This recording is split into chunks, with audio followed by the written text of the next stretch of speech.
12টা তো বেজে গেছে, ওই আদমগো শয়তানটা মনে হয় এখানে এসে যাবে। আমি এখন কি করব? আরে এই বাচ্চাটা তো ঘুমাইতেছে, আমি এখন কি করব? বাচ্চা, ওই বাচ্চা, আরে এই বাচ্চা তো ঘুম থেকে উঠতেইছে না। এই বাচ্চা যদি ঘুম থেকে না উঠে এই দরজা খুলে দেয় তাহলে ওই শয়তানটা এসে আমাকে মেরেই ফেলবে। এই বাচ্চা তাড়াতাড়ি ওঠো। আরে বাচ্চা 12টা বেজে গেছে। আরে কি 12টা বাজে? হ্যাঁ বাচ্চা তাড়াতাড়ি এই গেটটা খুলে দাও, নাহলে ওই শয়তানটা এসে আমাকে মেরে ফেলবে। কি? আমি তাড়াতাড়ি গেট খুলে দিচ্ছি।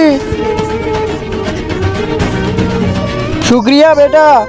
বেটা তাড়াতাড়ি চলো, আমি গেট বন্ধ করে দিয়েছি। ঠিক আছে পুলিশ স্যার, জলদি চলে। হ্যাঁ বেটা তাড়াতাড়ি চলো। তারপর কি হলো সেটা দেখার আগে আল্লাহর এই সুন্দর নামটি থেকে যারা লাইক সাবস্ক্রাইব করবে, হে আল্লাহ তুমি তাদেরকে হজ করা তৌফিক দান করে দিও।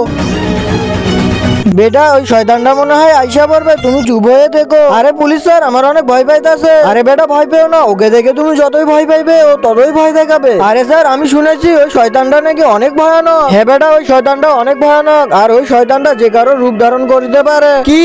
আরে বেটা ওই মানুষদেরকে চিরে চিরে খেয়ে ফেলে, ও অনেক ভয়ানক আদমখোর গরিলা। এখন কি করবো মাম্মি? আরে বেটা ভয় পেও না, আমি আছি, তোমার কিছুই হতে দেবো না। পুলিশ স্যার আমার অনেক ভয় লাগতেছে।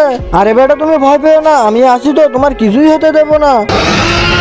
আরে এই আওয়াজটা কিরকম? আবার ওই শয়তান রাক্ষসটা নয় তো? আরে এটা তো ওই শয়তান রাক্ষসটা। পুলিশ স্যার আমাকে বাঁচাও। আরে বেটা ভয় পেও না, আমি আছি, তোমার কিছুই হবে না। কি তুই আমাকে ঘুষি মেরেছিস? এই নে। ইয়ে আমরা জিতে গেছি।